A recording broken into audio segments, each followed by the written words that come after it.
And good evening, everybody, and welcome to a special CBS 13 and Bangor Daily News recap of the governor's State of the Budget address for 2023. I'm Gregg Lagerquist. I'll be joined momentarily by Mike Shepard, the political editor from the Bangor Daily News. Again, the governor's speech happening tonight, just wrapping up, about 10 minutes ago at this point. Roughly that. And we also have the Republican response that was presented by Trey Stewart and Billy Bob Falkingham. Their part of that was only about 4 minutes long. The governor's speech actually went longer than expected tonight, at least what I was expecting. That speech slightly more than an hour long. And before we get into the nitty gritty here, I want to let you know that we're inviting your comments. Let us know what you're thinking. Let us know what you thought of the governor's speech. Let us know what you wanted to hear her talk about, and let us know where you're watching from right now. Whatever you're doing, chime in. This is about you. As my normal caveat here, try to keep it clean, folks. It's obviously important to have disagreements and to voice those disagreements. That's what democracy is all about. But again, keep it civil. Keep it clean if you can, please. We're going to sample it over the next 20 minutes or so. We're going to sample some of the highlights of the governor's speech, some of the things that she talked about. We'll play some of those clips. We'll get Michael Shepard's analysis as well. And we're going to get your comments jumping in. In fact, I'm going to jump in right now. We've got Gloria letting us know that she is watching right now from Winslow. So Gloria, thank you so much. Appreciate you jumping in and letting us know where you're watching from. So please, jump in. Let me know where you're watching from. Also, you can let us know, what you think of the speech. Again, the speech was longer than we anticipated. It was a little over an hour long. Unusual because we just had her inaugural address. Her second inaugural address was less than a month ago. And now it's followed on the heels of that with her biennial budget address. Actually, I'm just getting a text from Michael Shepard right now, who is in the State House. He let me know that he's fighting his way downstairs to the Bangor Daily News Bureau. So as soon as we see Mike, we'll jump him into our conversation here as well. So love to know what you thought. What stood out to you? One thing to point out, this was the State of the Budget address is what she's calling it this year. You may be wondering, traditionally, this is called a State of the State address. You can call it either way. It's really up to the governor to decide what they want to call it. And you may realize they don't have to, just like the president's State of the Union address, they don't have to deliver it in person. They can deliver it in writing. That's the requirement. They're supposed to deliver a state of the state, deliver a state of the situation of the economy, and deliver it in writing. Or if they want, they can present it in a speech. Governor Mills has chosen to, on odd numbered years, to call it a State of the Budget address instead of a State of the State speech because it coincides with her introduction of the 2-year budget. So semantics, it's the same thing, folks. So what we're going to do here is we're going to get your thoughts, what you thought of the speech, what stood out to you. We got a couple other folks chiming in. Thanks so much. Cheryl letting us know that she's in Gorham watching. Suzette joining us from Brewer as well. Thank you so much, Suzette. Love to have you joining us as well. Cheryl's watching us from Gorham right now. Thank you so much. So, and some of you letting us know that you watched it online. You didn't necessarily watch it on television. Hey, quick note. Because the speech went longer than we anticipated, we were carrying that live on CBS 13. But we had a hard out, as we say in the business, from CBS. For their primetime programming. So we anticipated we'd have time to get to the entire speech. We actually had to dump out about 10 minutes early. So we apologized very quickly to those who are watching us on CBS 13. So I'm going to mention it right now again. Apologies to those watching us on CBS 13. We carried the entire speech, including the response from the Republicans at WGME.com. I know the Bangor Daily News as well. And Mike Shepard has just fought his way down to the bureau there in the state office building at the State House complex. Mike, you fought through the crowds there at the State House and you made it to the bureau. Good to see you. Dead sprint from the third floor, I think, in about a minute. So it's I don't know how long it is, Greg. I don't know what the reference point is for readers, but it's a longer way than 1 minute generally. Yeah, that was I'm amazed you made it as quickly as you did. So again, let us know where you're watching from. Join the conversation. Mike, I pulled, Mike and I were texting throughout the speech at times, and, I let him know we grabbed a couple of things for our conversation here, just as samples of what the governor said. And we'll talk about a couple of those things. Free community colleges. She pitched that again. She talked about child welfare issues. Actually, I have a clip on that now as well. And she also talked about trying to get Maine completely renewable energy dependent, 100% renewables by 2040.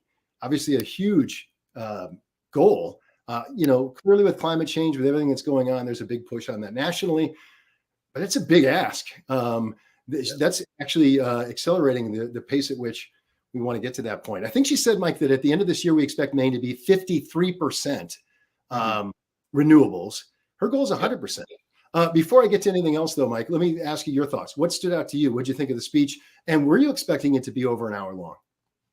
Yeah, I was expecting it to be around this time, probably a little shorter than it ended up being. But she, I think of this in kind of, you kind of can put everything into this speech and into kind of two bins, right? There was kind of a smattering of new programs that she laid out. What's interesting about the energy change is that it's not really a budget issue. It's it's a big priority, but it will most likely come outside the budget. And that's one of the rare examples of things that she cited tonight that will actually happen outside of that kind of generally consensus process.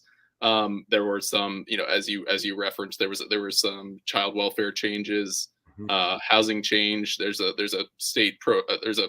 program that provides housing to people who are homeless and connects them with housing before they connect them to other services that she wants to expand statewide. So to me, the energy change, that some child welfare changes were the kind of headlines of the speech. And then there was the case for the budget that she's already laid out. And then, and you can kind of discuss it on those tracks right now. Yeah, I mean, again, it was we weren't sure. In fact, we were talking to members of our own party, and they were saying they weren't exactly sure how much of the budgets that she was going to reveal, how much policy initiatives, I should say. Obviously, she was going to reveal budget details, but how much policy initiatives was going to be laid out tonight. And clearly, we're seeing quite a bit of that. Let me share real fast. This is the Bangor Daily News front page right now. And as you can see, the headline minutes after the end of the speech on the BDN.com at this very moment is, in speech, Governor Mills proposes fully powering Maine with clean energy by 2040. And like you said, that obviously is after her time in office. It's outside of the budget. It's outside of her control. And it certainly can be a goal. Before we go any further, why don't we go ahead and listen to that little snippet right now? Let me see if I can share that right now. This is Gregg Lagerquist running this entire show. So hopefully this works. Let me add that to the stream right now. Again, this is the governor talking about the goal of being completely green powered energy by 2040. 48% of our electricity comes from renewable sources. We expect that to be 53% by the end of this year. But the time has come to be bolder. I'm announcing tonight that I'm directing the Energy Office to draft legislation requiring that 100% of our electricity come from clean energy by 2040. Let's get moving down this path.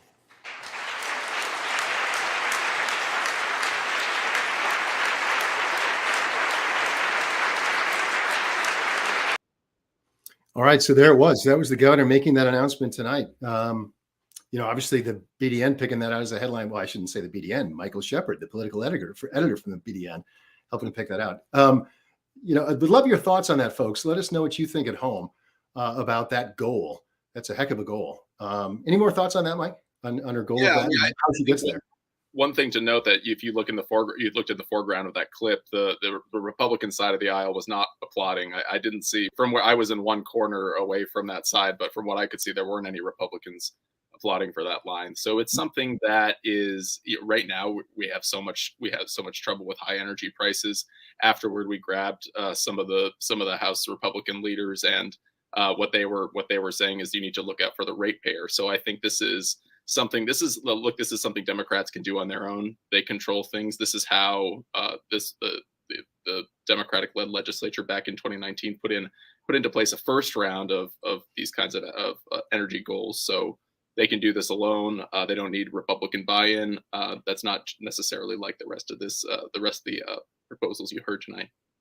Right. And again, it sort of reminded me, like you were saying, Mike, about the sort of like when President Biden in his State of the Union talked about energy prices and how we're going to need oil for at least another decade. And actually, the Republicans did more than just be quiet. They actually booed him for saying that, obviously implying that, most people think we're obviously going to have at least some dependence on oil, far beyond just 10 years. Clearly the goal, you ask a Republican these days, they're going to say, look, we need to have a mix of energy, and we do need to take climate change seriously, and we do need to sort of wean ourselves off of oil, especially here in Maine. We're very dependent on fossil fuels for heat, and that's a problem. But I think that just how fast we do it is a big part of the debate right now, frankly. Well, and it's a signaling piece of the debate too. I mean, at the same time, Governor Mills was talking about heat pumps, and Republicans were applauding, right, the state being far along and meeting its goals on that end. We heard throughout his tenure, right, former Governor Paul LePage was a heat pump evangelist.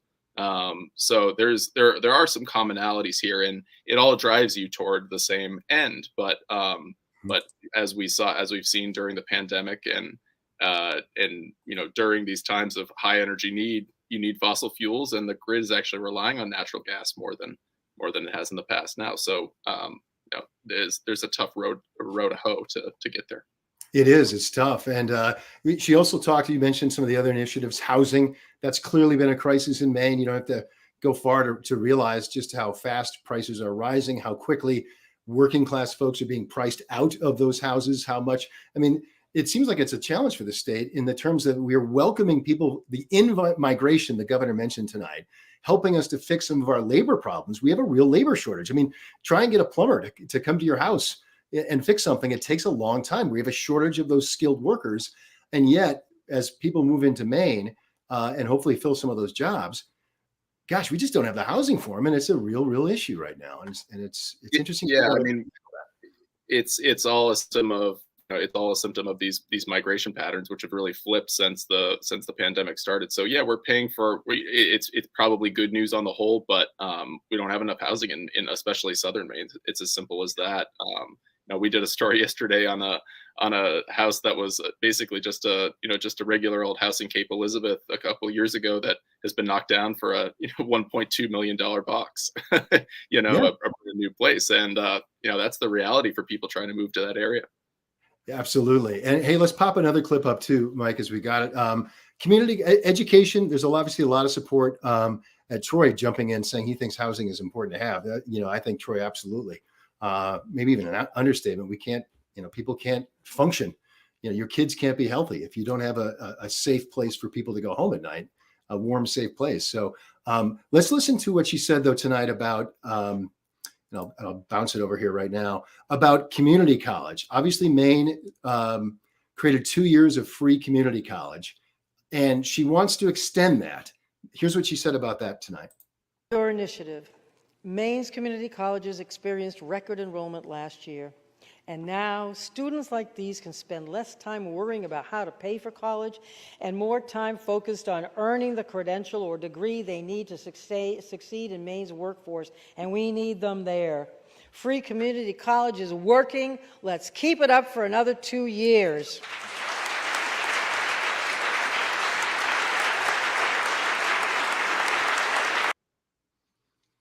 All right, so there was that clip, Mike. And again, I think I noticed that the camera is showing again the Democratic side for that applause. For those not familiar with the State House layout, generally as you face from the dais, you're looking out towards the lawmakers. Democrats are on the left, Republicans are on the right traditionally, and it looks like the cameras for the applause are looking to the left there, Mike, which I guess isn't a surprise. Yeah, they're looking over the top of the Republicans there. Yes, looking right over the top. What do you think of that plan, though? Community college. What are you hearing? Is there broad support to continue that, or is that something the Democrats will do and Republicans are tepid about?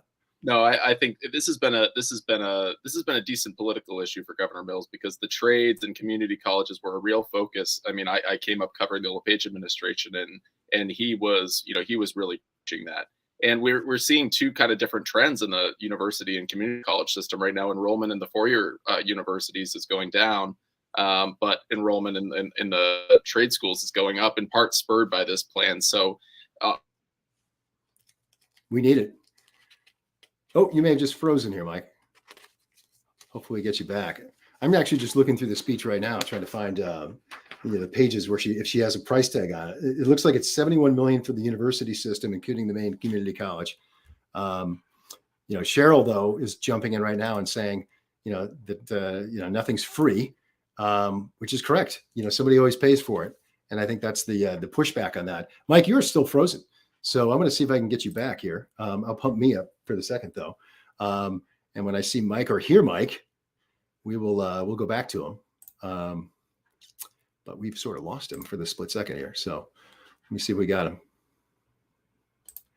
Nope, not so far. Anyway, let's continue on. One other clip that we have here that I wanted to share, folks, and hopefully we'll get Mike back. He just exited, and I think he's going to try and enter again, or he's going to go back and write on deadline. One other thing that we wanted to talk about here was the issue when it came to, we mentioned housing. We mentioned the issue of court. We haven't actually mentioned it, but she did, court reform. She also talked about efforts to reform child welfare in Maine. I think most of our viewers are aware. We've had a lot of tragedies. I think 2021, we had multiple children killed who had had contact with the Maine's Department of Health and Human Services. And any child's death is a tragedy. And some of the circumstances of those deaths, though, were unimaginable. And there's obviously concern. Lawmakers have launched investigations into whether or not these were preventable and whether or not there could have been done, more could have been done. The governor tonight touching on that and saying that the need is there to always be vigilant. And she's welcoming scrutiny, as we're already seeing from the legislature on this issue. Let's listen in what she had to say about that issue. The legislature's continued oversight of child welfare. Every death of any child in any way connected to the child welfare system should be scrutinized for ways to improve and strengthen our system while preserving the ability of prosecutors to prosecute and put behind bars anyone who caused that child's death.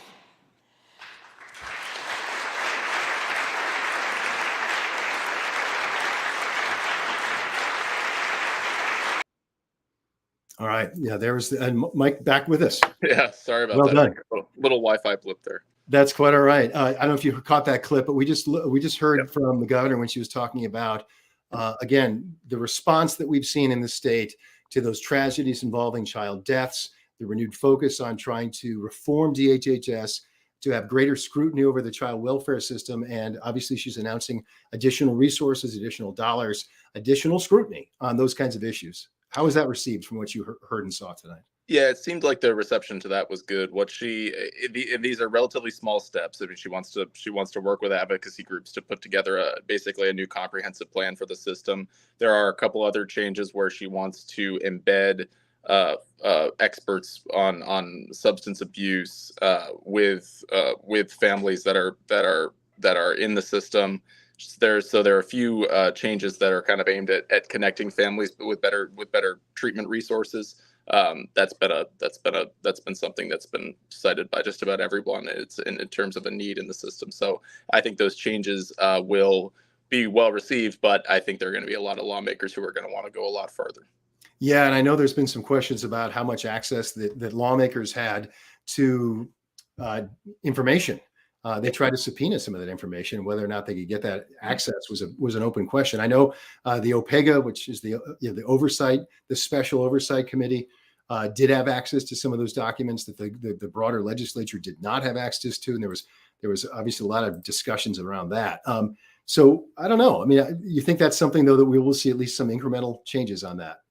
Yeah, I think what she proposed will go down pretty easy with the legislature, and I think there's obviously going to be there are going to be people who want more aggressive change, more money, more oversight. I think this is sort of an olive branch from the governor to the legislature on this issue. Yeah, I think so too. And with the time we have left here, Mike, the housing issue, obviously the state invested money in trying to promote more, well, frankly, building. I mean, we got to build in some levels, we have to build our way out of this. You can't suddenly snap your fingers and have another 20,000 units of housing. It takes time, especially, bringing us full circle to what we were talking about a moment ago, when you have a shortage of people in the trade, skilled craftsmen to build these homes. So it's going to take time, but she did talk about investing more money. I can't remember the number off the top of my head, but I think it was another $30 million. And of which 15 million, actually, I've got it right here, 15 million she'd wanted to go to the rural rental program that she established in her jobs program. So, she's sort of saying, and that highlights the fact, I guess, that we're acknowledging that this isn't just a Portland, Bangor, Lewis and Auburn problem, or Biddeford, Saco. This is a statewide problem in places you wouldn't think are having extreme housing shortages. The mid-coast, Oxford County, you name it, there's a housing shortage in a lot of these communities. No, I think everybody listening, no matter where you're watching from, in your area, you have your own kind of housing crisis. In the Portland area, it really is just almost no available housing. And in other places, it's manifesting as just a huge rise in values or something like that. In Southern Maine, you have everything going on at once.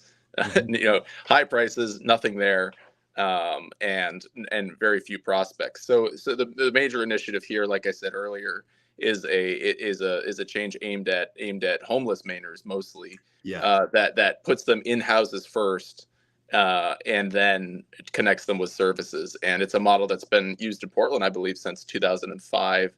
Avesta has built some complexes there that follow this model, and it's been used a little bit across the state, but this would be a truly statewide program. And what it essentially would mean would be hundreds of, the state paying for hundreds of new housing units for folks, and then connecting them with services and hopefully making a lot of progress. Yeah, there's a lot of work to be done. And last thing for you, Mike, I wanted to ask, whoa, I just clicked the button where we're giant here. We're slightly smaller. This is what happens when you put me in charge of actually running the show here. With the time we have left, last thoughts, Mike, again, she had promised that she was going to work to solve these problems in a bipartisan basis. For example, the budget, her goal was not to have a one-party budget to hammer that through. They wanted to have a bipartisan budget. Clearly we're going to hear disagreements. That's part of the process. Yeah. Scale of 1 to 10, where 1 means it was completely not received at all by Republicans, to 10, where they were actually applauding along with some of it. Where would you place the Republican response tonight? Yeah, I would say it's at like maybe a 4 or a 5. I mean, there were plenty of bipartisan applause lines tonight. I think the things that you really are going to see from them, and we heard it a little bit in the gaggle afterward, are, we want a tax cut. This budget is about $1 billion north of the last one, and we want some of that to go back to Mainers. And I think that's going to be generally the Republican line. They're not enthusiastic about this energy change, but I think every Mainer wants the housing crisis to be alleviated. I think every Mainer wants the child welfare system to be fixed. There's a lot to there. Every Mainer wants the indigent legal services system to be funded so it can fulfill its constitutional obligations. So I think Republicans are all on board with that stuff. It's gonna be really about those kitchen table issues. I think tax cuts are going to be the thing that kind of decides whether this budget deal kind of sticks together or not. I think you hit it right on the head. I think that their reaction in the room was maybe a 3 or a 4, but maybe privately they're closer to a 6 in terms of how they're receiving it, kind of behind the scenes a little bit. And I think you hit it right on the head. I think that they are holding out for some sort of structural tax reform, tax change that's going to lead to lasting tax cuts for Mainers. They've been very clear that that's their number one priority this legislative session. Hey, we've got this huge surplus. We're not touching the $900 million in the rainy day fund, as the governor alluded to tonight. We are expecting this surplus to continue. Frankly, that's one thing that happens when you have record low or near record low unemployment and inflation. As bad as inflation is, it actually floods money into the coffers of the state of Maine, quite frankly, as long as people continue to spend. We haven't gotten to recession yet. So in the meantime, the money's flowing in. And I think Republicans are adamant that there needs to be some sort of structural tax reform and relief for them to be jumping on board. Now, I mean, so far we haven't heard it, quite frankly.